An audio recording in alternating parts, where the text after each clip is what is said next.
Kunj Bihari.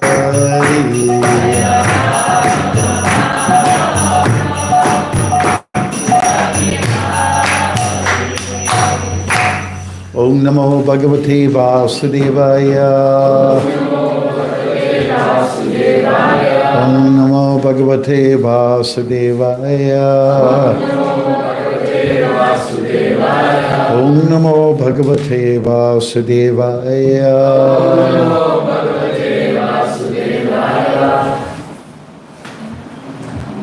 What's next? Narayana? Narayana? A little bit slow and today. Slow and Okay. Oh my Lord, the all-pervading personality of God, have my respectful obeisance unto you.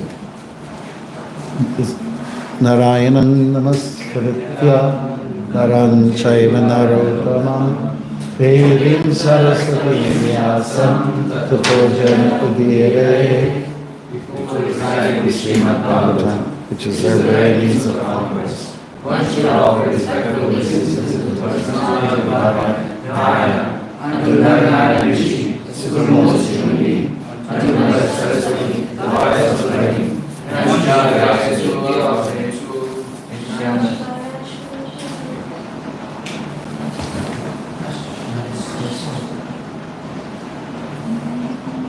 Ashtaparesha Bhadresha Yatyam Bhagavata Sevaya Bhagavati Navasvate Bhakti Bhagavati Nashtihi. By regular attendance and classes on the Bhagavatam, and by rendering of service to the pure Lord, all that was troublesome within the heart was almost completely destroyed. Loving service of the personality of God, whose praise with constant songs is established as an irrevocable fact. Vimalandasya Gyananjana Shalakaya Chakshurum Militam Yena Tasmai Sri Gurave Namaha. I was born in the darkest of ignorance. My spiritual master opened my eyes with the torchlight of knowledge. I offer my respectful obeisances unto him.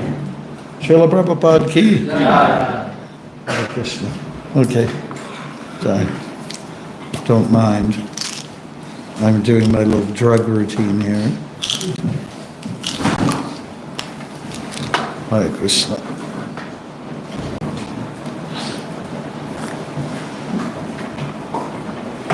Okay, Hare Krishna. I'm just taking advantage of the opportunity to make this a book launch. The second poetry book has come out. And we'll give one to each and every one of you. Could somebody pass them around on this side? You know? And these are gifts, but if you're making money, please pay for them. All right. Hare Krishna. We can turn to, there's a lot of different poems here, about 60 or so. Maybe try 21, Wisdom from the Vedas. This is about the three energies. Page 21, your age, I think. No, 26, okay. Okay, there are three energies affecting us all, as real and organic as nature's call. They are at play practically all the time, like wind, rain, moon, and sunshine. They influence our mood, action, and thought. If we analyze them, it can help us a lot. Let us explore the names of these energies and come to grips with their bold tendencies. The first one is sattva, its Sanskrit name. It is positive power we should welcome and aim. The special feature here is to be very mindful, sensitive, patient, rational, thoughtful. The next energy goes by the name Rajas, a power that seems to always embrace us. Characterized by passion, restlessness, speed, the aligned sex impulse can push us to greed. Finally, we arrive at the trait called tamas, known typically by the element of darkness. Lethargy, inertia, slowness contribute to being dull. Productivity and intelligence are almost void and null. turning the world around, hidden or in our face. These three psycho-physical energies do have a place. Rajas is necessary to build or to produce a baby. Harness it, channel it, or we'll go somewhat crazy. With tamas, we sleep. Rajas, we work hard. With sattva, we regulate and show we are smart. It becomes a concert, a good balancing act. With this trio, you can approach life with tact. These three get highly competitive, so keep an eye. I believe you know what to prioritize and why. Filter all decision-making through the mode of sattva, then rajas and tamas will fall where they ought to. Hare Krishna. Srila Prabhupada. And if you like, we can sign them later on. Okay, today we're looking at Parashuram, the Lord's warrior incarnation.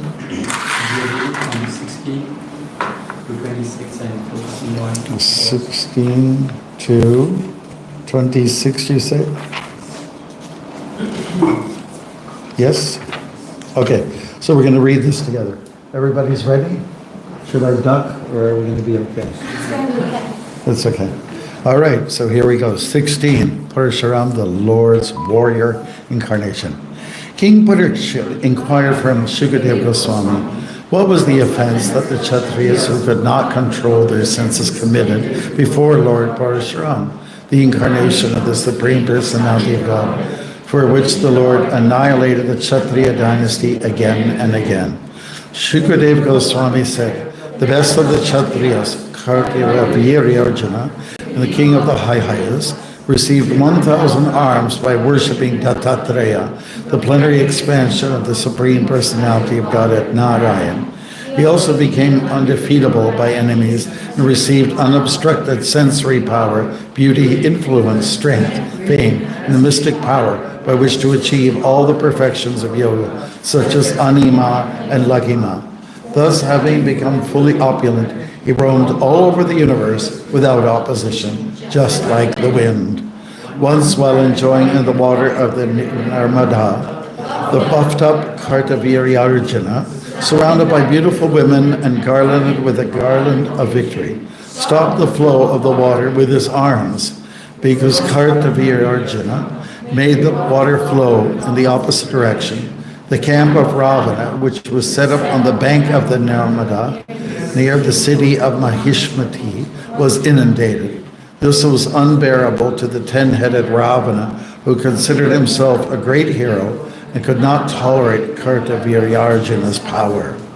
When Ravana attempted to insult Kartavirya Arjuna in the presence of the women, and thus offended him, Kartavirya Arjuna easily arrested Ravana and put him in custody in the city of Mahishmati, just as one captures a monkey and then released him neglectfully.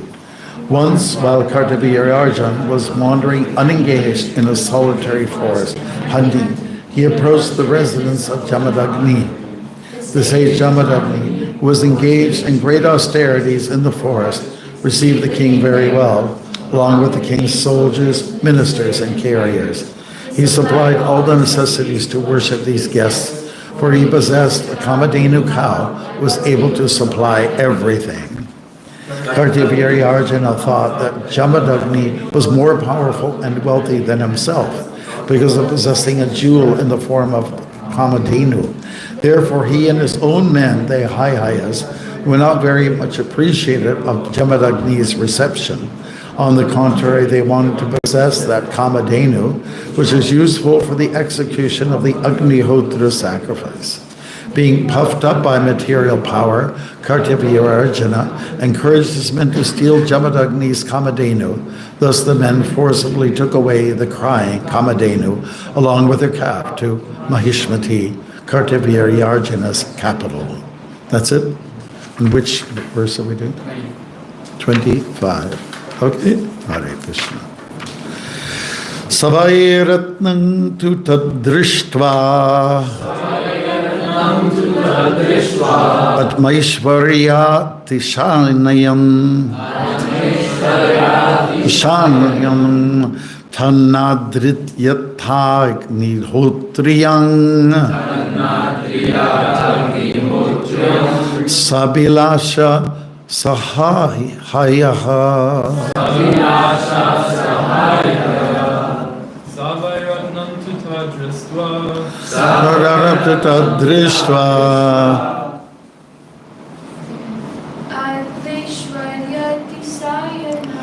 Advaishvariyati Shayanam Tanadriyatagnihotriyam Sabilasha Sahayaha Savairatnam tuta dristva Savairatnam tadrishtva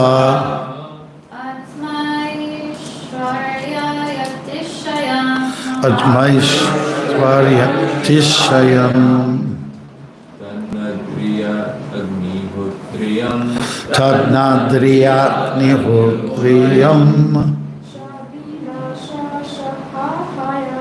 Sabilasha Sahaya Savairatnam tuta dristva Savairatnam tadrishtva Admaishvariyati Shayanam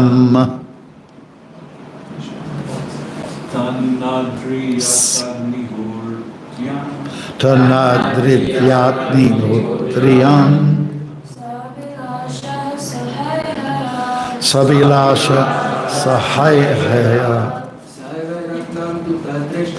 Sahairatnam tadrishtva Maishvariyati Shayanam Tanadriyatnihotriyam Sabilasha Sahaya Savairatnam tadrishtva Aitmashvaryati Shayanam Tanadrityagnihotriyam Sabilasha Sahaya Saha He Kartaviryarjuna Vai Indeed Ratnam the great source of wealth Tu Indeed Tat the Kamadhenu in the position of Jamadagni Drishtva by observing Atma Aishwarya his own personal opulence Atishayanam which was exceeding Tat that Na not Adriyata appreciated very much Agnihotriyam in that cow which was useful for executing the Agnihotra sacrifice. Sa Abhilashaha became desirous. Sa Hahayaha with his own men. The Ahayas translation. Let's read it together. Okay.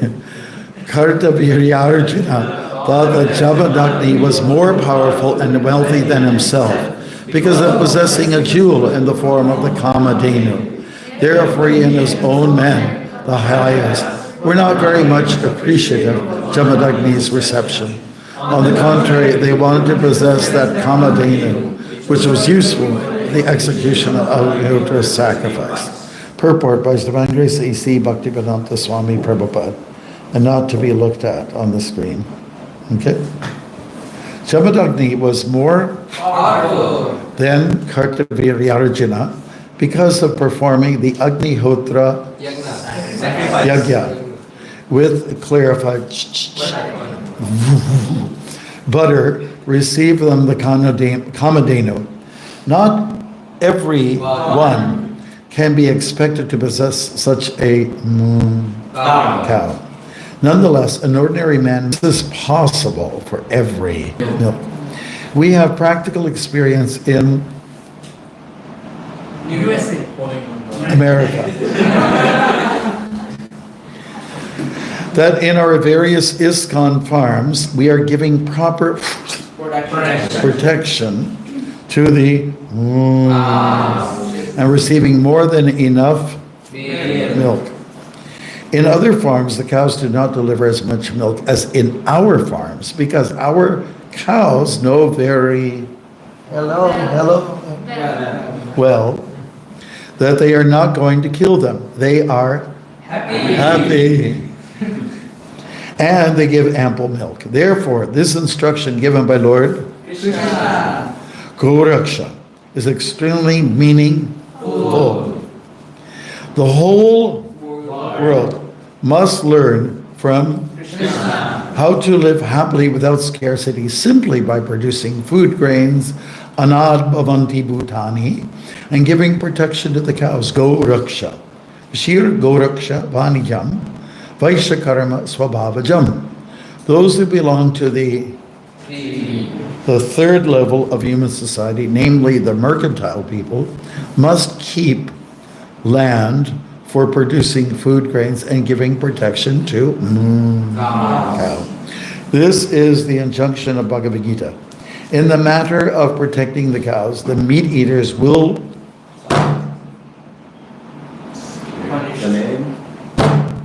no. Object.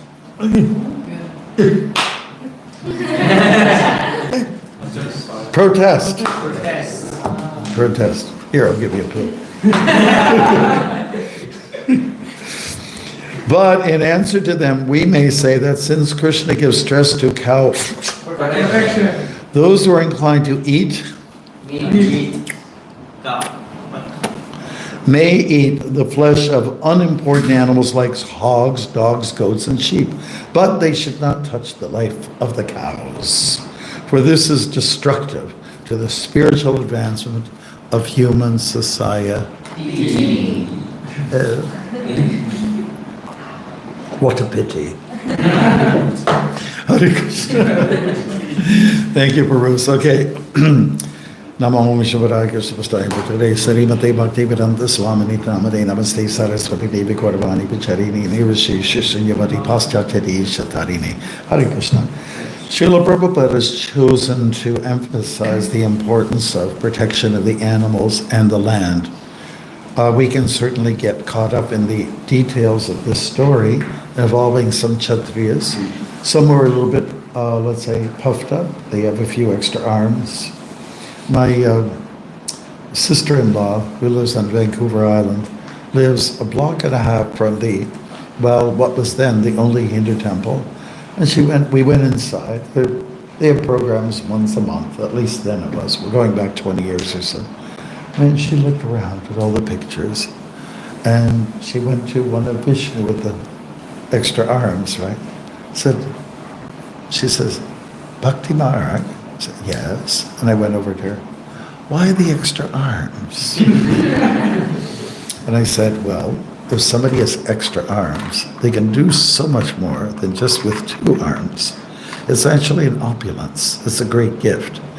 Oh, I get it.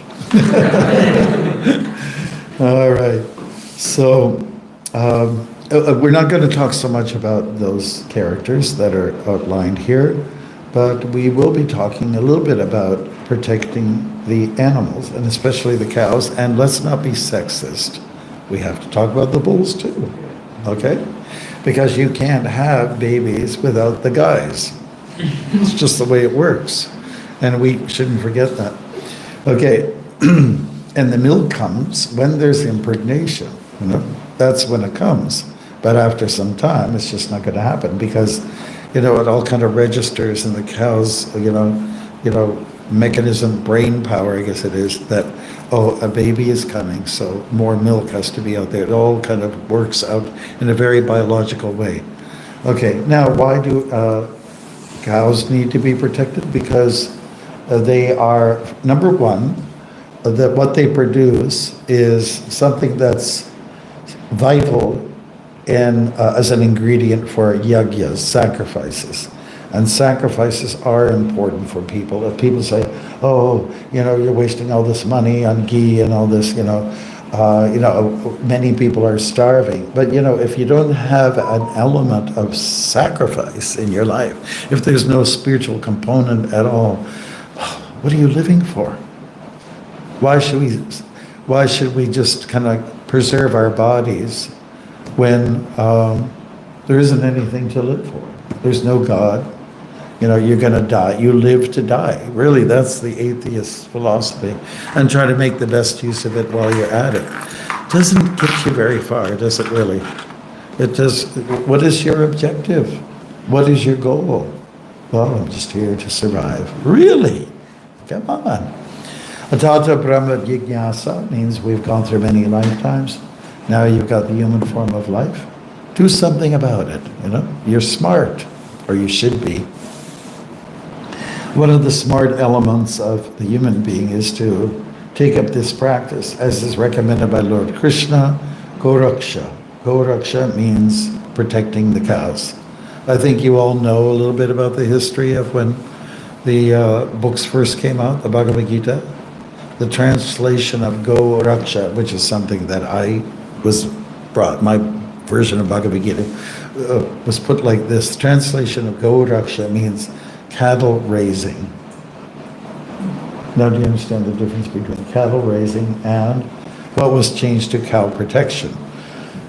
Cattle raising indicates we're going to raise the animals for the slaughter. Right? So there's a difference there.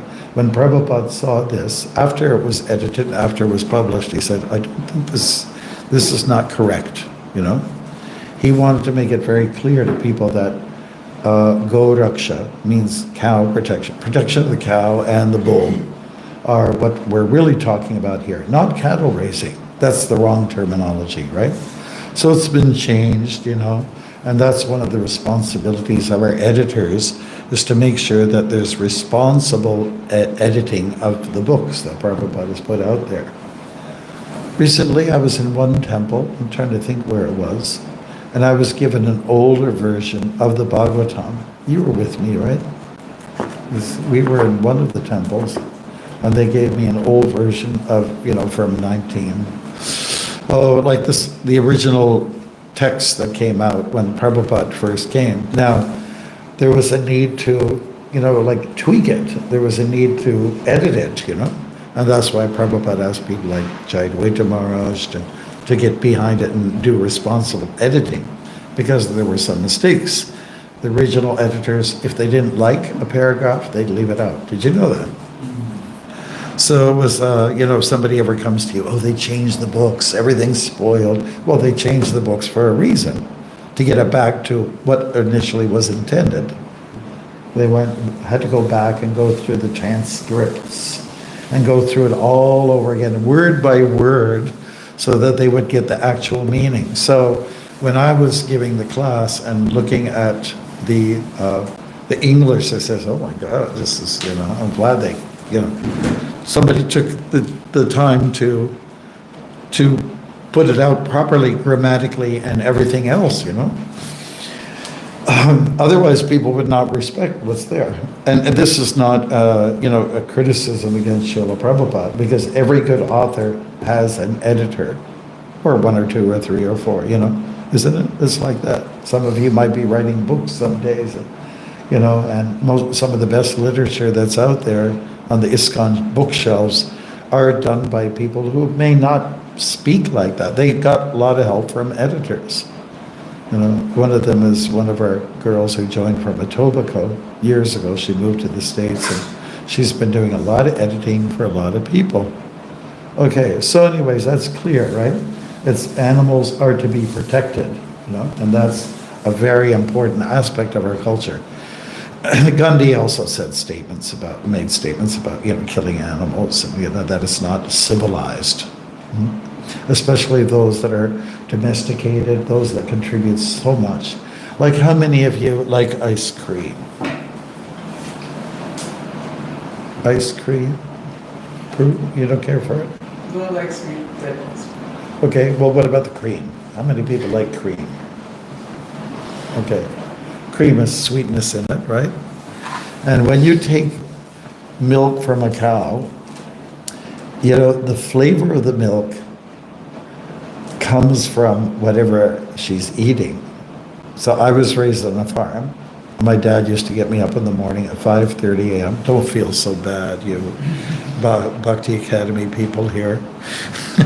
5:30 in the morning and go to milk the cow. I'd go and find out where she was, sometimes through the mist, and find out where she was. As soon as she saw me or heard me, she just got up her big body, you know, that big body.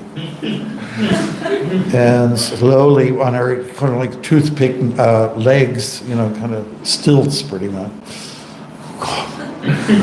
And then she knew it was time to, you know, go down. And there's always a little trail that cows make, just like when you see them on the road signs, you know, deer crossing. Yeah. It's because they make a trail. Members of the deer families, they do that. Moose do the same thing. Cows do the same thing. They chalk out a trail for you, you know? So, so then we go, and if it was springtime, I could smell the milk as it was coming out of the udder, you know? And I could smell the clover in the milk, you know? And then later on, when winter set in, then there was no longer fresh grass or hay, but well, it was hay, dried, you know, harvested. And then it was a different flavor again, not as, let's say, flavorful, not as sweet either, yeah. Those were good days. I didn't appreciate it so much at that time. Now when I look back, and I think it was nice for me to have that, you know, 5 years of, you know, doing that chore in the morning before going to school. I thought it was just great. How many people get a chance to do that? Milk a cow in the morning? Well, I. You know, okay. And it was very nice. And then when I met with devotees, said, God is into cows, you know. Krishna loves cows. I said, oh, really? Oh. He even milks them with his brother, Balaram. They use a rope to keep the legs. I used to have to take a rope and tie it in such a way that she won't be kicking around, you know. She'd be sort of holding it down. She'd be anchored down somewhat. Sometimes she wasn't. I remember one time I was milking a cow, and out of the hay and straw came a rat, and just like this. And I flipped out, the cow flipped out, and the milk went all over the place. We didn't get any milk that day. But, you know, it's nice to be, my dad was very good with the animals. I mean, up to a point, right? So, you know, combing them, grooming them, and they like that very much. They like to be pet here by the floppy skin, you know. They just love it. You know, when you get a chance to be with cows. You know, we have a farm up north. If you haven't been there, go there, you know, and experience being close to a cow. Now people spend a lot of money, a lot of dollars for going for therapy, to spend time with cows, to pet them, to maybe lie down with them, you know, and horses, and, you know, just animals in general, because it calms people down, you know. Now I want to just say something to you all devotees. Sometimes we hear about Vaishnavas that dogs are low class, you know. They're not low class. They're low class if you neglect them. And then they, just like in India, you see a lot of stray dogs, and they're very diseased, and they look pretty ugly, and says, oh my God, I don't want to get close to that. It's too bad that it has come to that. But, you know, Krishna had a dog, pet dog. Bhaktivinoda Thakur had a pet dog. And the story of Shivananda Sain, who organized parikrama during Chaitanya's time, there was a dog that followed him, the whole crew. They didn't know where he came from. But that's the way dogs are sometimes. They just come. So I don't think we should marginalize the power of the animals, you know. You get a chance to serve them. A lot of people don't have kids anymore, and they say, I'll just get a dog or a cat or a canary, and I'll look out. So at least they have something to serve. So I don't think we should marginalize and say animals are bad, they're dirty. They may not be the place for being in the house necessarily, but there is a place for animals, you know? And animals, dogs have been known to protect, and so many animals, so many creatures have gone. There's a story there about the Robbins dynasty, the ice cream, 'cause since we're talking about it. John Robbins, I think he's the one that wrote the book, Diet for a New Planet or something. So anyways, he's talking about, how benevolent animals can be. And then one lady from Manila, from that part of the world, Philippines, she fell into the water, and she couldn't save herself. She was about to drown. And one of those big sea turtles came to her and let her grab the turtle, and he brought her back up to the surface so she could be saved. There's so many examples of where animals have come to ask, come to the rescue. And similarly, there's many occasions where people have come to rescue animals that have been trapped or something like that, like a man-made, something device or something like that, and they reciprocate. There's a lot of love that's there in the animals. That's why, in our culture, we are very fond of animals, and they need to be protected. They have their own domain, and let them be, instead of being on a big hunting spree, which we sometimes hear about.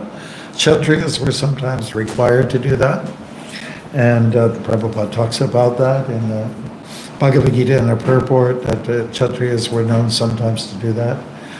It gave them a practice in survivalism, which is oftentimes necessary when there's warfare, and it proves their, let's say, Kshatriyaism.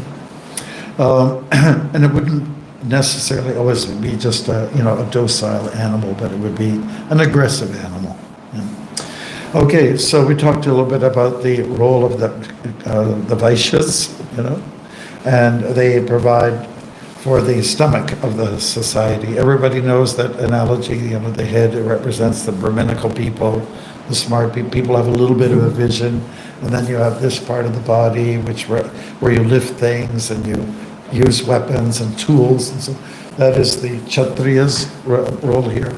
The stomach here, which we're so dependent on, is the responsibility of the Vaishyas, of the mercantile community, and the farmers who manage the work. And then there's the workers of the land. They're not necessarily farmers, they're workers for the farmers, for the Vaishyas. So they're the shooters. Everybody plays an important role for basic human types that Krishna has created to make like a full, complete, 100% operating society. They complement one another. Chatura varnam maya shrishtam guna karma vibhagshaha. By somebody's nature, guna, and somebody's behavior, karma, or activities, you are, programmed to be into one of those four categories. So all of us are somewhere in there, and it's all good. It's all very good. I mean, this temple suffers because we don't have people who are handymen, or handy ladies, whatever. I want to be, politically correct. Okay. We suffer because, a simple thing like a door handle gets broken. And can you ask anybody in this building that lives here, can you fix this? Answer, no. With a big N and a big O. We just know they're dying. They're just not around here. But when they come in, like a plumber, and oh my God, my life. And then you start to value the role that they play, like building buildings, You have to respect these people that engineer these things and fix roads and fix bridges that we're all dependent on. We never ever, let's say, hardly does anybody ever respect them. And why should we? This is what will be the challenge by some. Why they get paid a lot of money, so why should I? No. Everybody needs a pat on the back. And pat on the back means bhakti, means devotion. You understand? Bhakti is all about encouragement. Encouragement towards your human being. And that's it. It's an appreciation for what another human being can do for society to make things operate nicely.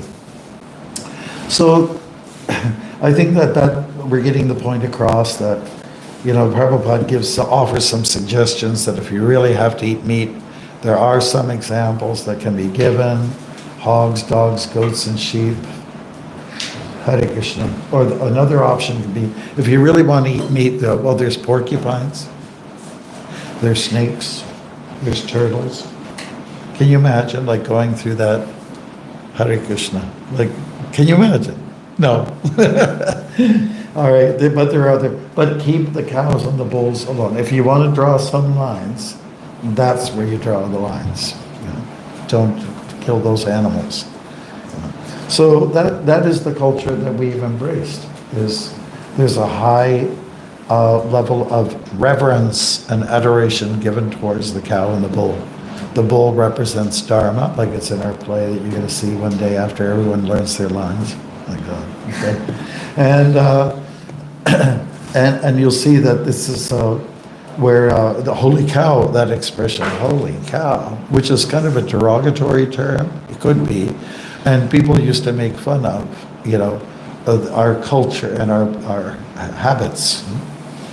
When we first got in this building, we opened up one of the walls, which was near the men's washroom, where the two chairs are, and there's the mirror. And out of the wall came an old newsletter from the people who were, this evangelical church community that was running it. So I was reading some of the articles, and they said, we have been sending missionaries out to India to deal with the savages. Can you imagine? This is like in the 40s or 50s, to deal with the savages. And who were the savages? Well, the bulk of the people were people who followed the Hindu culture, some level of Vedic Dharma, right? So that was the attitude. And when I joined the movement, my dad, who's a great soul, he said, oh, India, why should we follow India?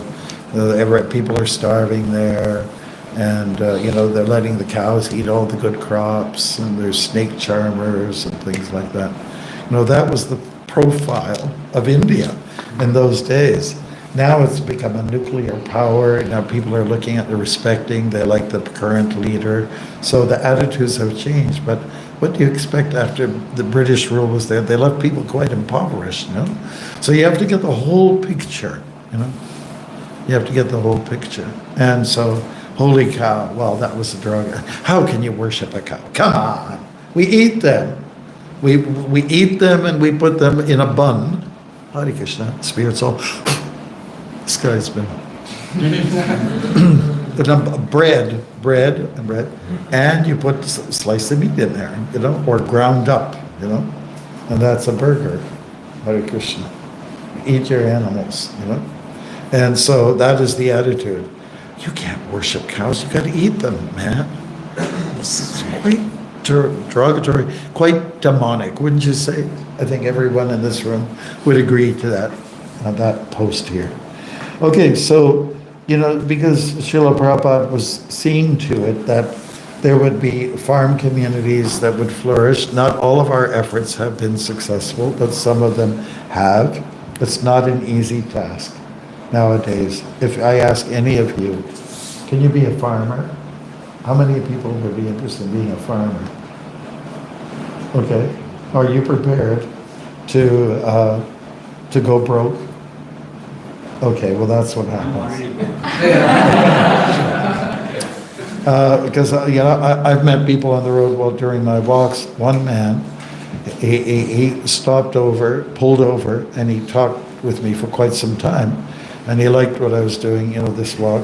This was in the prairies, and he said, nowadays, if you give your farm to your son, he can't make it work. The conditions are so constraining that you won't be successful. Therefore, supplements are, like subsidies are required from the government. So it's not a profitable thing. Even if you just don't deal with cows or bulls, but you just deal with land, like grow grains or canola or whatever, it's hard. And then you have to have so much of it. So it's difficult. So this man was saying, well, I was really struggling with my farm. And then we found oil. Now I'm doing very well. So isn't it unfortunate that we can't take care of, deal with the surface of the earth and the animals that trample on it and contribute to it? It seems like profit comes from drilling in, digging in, and pulling things out. So those are a few of the remarks that Prabhupada's making about the importance of trying to work with the land and the animals. The name of the word Govinda, one of Krishna's names, means what? Protector of the And senses. senses, cows, and land. Okay? Or let's say animals. And Gopal is another name of Krishna. It means he is the pal of the goat. He's the buddy, he's the protector. And the only time that Krishna was a little offensive, which Radharani took offense to, is when Krishna killed Aristasura, the bull. And she criticized him. She said, "You're so offensive. You killed a bull, and a bull represents Dharma. How could you?" She got on his case. All right, so we are members of ISKCON, devotees of Krishna, are defenders of these animals that give so much to us. And there's so much more we can say on this topic, but I want to honor the time. And so thank you very much. Hare Krishna. We'll leave the period for your questions, and let's go for it. Si, senor. I just find out a question. When devotees, they have pets like dogs, but sometimes dog food that they give, they have meat and stuff in it. Yes, that's right. Like, what's your thought? My thoughts are that it's superior if the dog can be raised on some other kind of food like prasad. Some dogs are prone to do that, but a lot of them can't live on that. They need let's say, these canine creatures desire. So I know that there is some food for vegetarian dogs out there in the market, and in some cases that's the case for people. Some devotees, they feel that they have to go for the canned food, and it's unfortunate, but it's their choice. It's not the best thing. We're reading about the three energies. It's not the most sattvic thing to do, but maybe it's more rajas and tamas in that category. So whenever you're making a decision in life, think about, what I'm about to do here, am I channeling or filtering my thoughts while I'm processing through sattvagun, rajagun, and tamagun? Okay. There's difficult situations. Here's another scenario. Okay, a woman, she has to work. Her husband died. She has no source of income. She has to work at McDonald's or something like that. She doesn't eat the stuff. She says, "Maharaj, what should I do?" So I said, well, probably the best thing you could do is just your duty is to take care of your family, to feed them. So that's what you have at this moment. I wouldn't drop out at this moment and then be dependent on the government. That's kind of tamagun, isn't it? So be responsible and try to work your way up so that you can go to a more progressive place of business, of work. Okay? And then sometimes you have a situation where a woman, and this has come to me a few times, my husband, like we're Russian or something, my husband works hard physically. He needs his meat, and I'm a devotee. He's not necessarily a devotee, and we have children. And so what am I supposed to do? Not feed my husband? Should I go for a divorce? What do you think? I think you have to stick to along the lines of Dharma. And you have to take care of him, who's taking care of you, and taking care of the kids. So what are you going to do? And she, he demands, listen, I got to eat, and you have to supply me. So she'll do that, but she'll just stay away from eating the stuff herself, and she'll make her own meal for the kids. The kids have to make their own decision. Does that make sense, Bruce? It's really important that you keep the family together, you know, and even if you have to compromise a little bit in some area, Krishna is in your heart. He understands, okay? If we're going to be so rigid with rules and regulations, then I think we're missing the point. We're missing the point. Okay, somebody else had their hand up? Yes.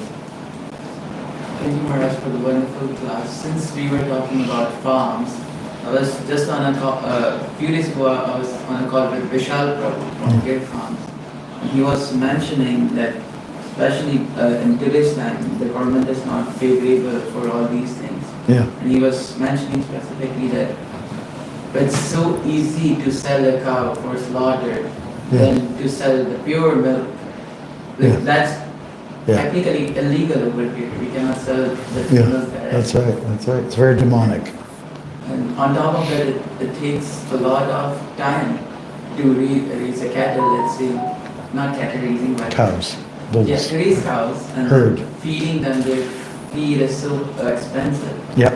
Yeah. So it even, for some cases, devotees who want to open farms, it even resistance because Mhm. in the very beginning it needs a lot of investment. Yeah. What would you suggest, Maharaj, in this case? Well, what could work is a collective effort, and then it might work out. But most of the farms you see, they need to be subsidized. Many, even like 100 acres or something, or 50 acres, you can't make it work. You have to have a job on the side to make it work. To have a ranch or something like that. It's very difficult right now. The current culture doesn't support animals, but it does support rock concerts, does support all kinds, pornography. It does support smoking, vaping. It does support, you can fool around a little bit. You don't have to get married. You can have a different partner every night. That the culture does support all those things, but when it comes to being clean and proper and being dharmic, that's very discouraged. Hence, we live in the age of Kali. Yeah, that's right. It's terrible. It's terrible. We want to try to change it, but we're planting seeds. Maybe it'll come one day. Yes, please. We surely have some of our friends or family who is who eats meat Yeah. because they like meat, or maybe they are trying to fulfill their protein goal or whatever. How can we explain them that? Explain to them. Yeah, to them like the eating is not for us. Like how can we preach to them? Well, there's a few arguments there, and we don't have so much time now. Protein comes from many other sources, not just meat. First of all, you can point out that many people have had all kinds of diseases, cancer, heart failure, from eating red meat. Doctors will talk about that now. So protein comes from a lot of things like lentils and dals and beans and things like that. Pretty much everybody likes that. So that's one argument against it. We are supposed to be creatures that enjoy a vegetarian diet or a vegan diet, and our teeth are meant basically for cutting, like a cow or a bull with the grass, chewing, as opposed to carnivores who their teeth are designed for tearing. We can't do that, right? Our intestinal tract is also quite long, which is quite typical of herbivores, But then when it comes to carnivores, they have a very shorter intestinal tract, which allows for a quick, let's say, discharge. So you just have to look at some of the scientific, biological support for humans that are supposed to be of the vegetarian genre. Those are just the arguments you could take. Okay, anything else, Barutz? I think we should stick to our schedule.